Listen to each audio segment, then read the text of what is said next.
Okay, Jack. Ganito yung tamang pag-reformat. From normal window, dapat naka-charge siya. Naka-charge yung laptop. Isasaksak mo yung USB. To USB DVD.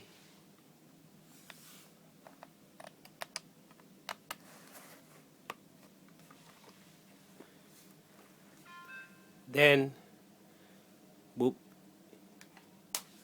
ilalagay mo yung installer ng XP.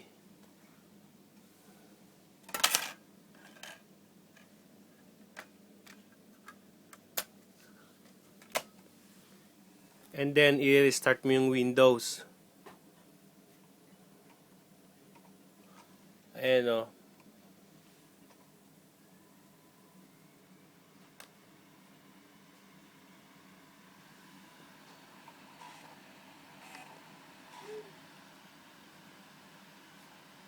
Close mo muna yung XP. Hindi tayo dadaan dyan dapat.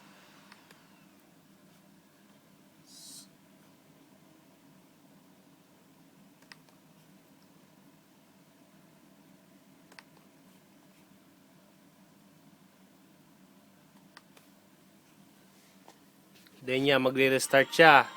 So, nakasaksak yung USB dapat. So, habang nagre-restart siya,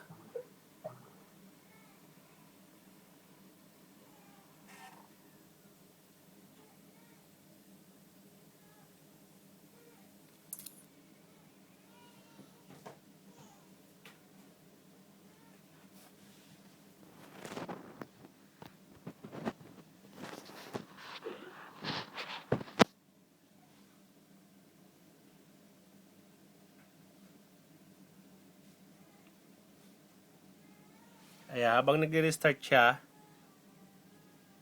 di ba? Pipindutin mo yung escape hanggang sa tumunog yung beep sound. And then, lalabas yung then press F1.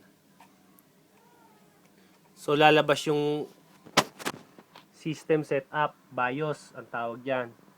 So, nasa BIOS ka na, pipindutin mo yung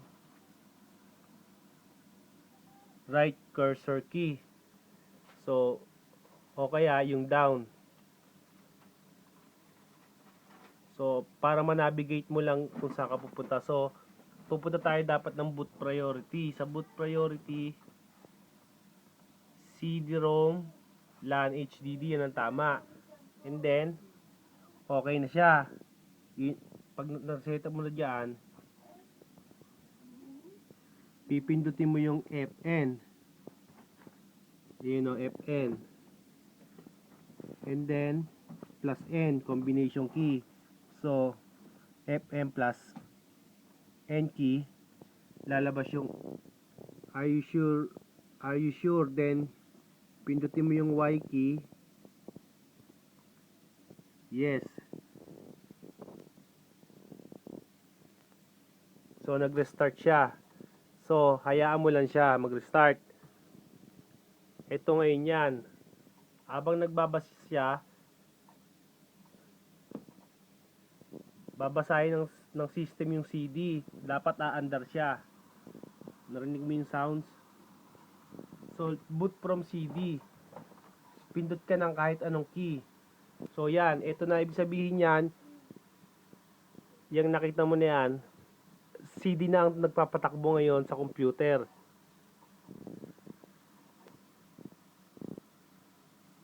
Yan. Ibig sabihin yan, maglo-load na yung window. Yan dapat to Windows setup.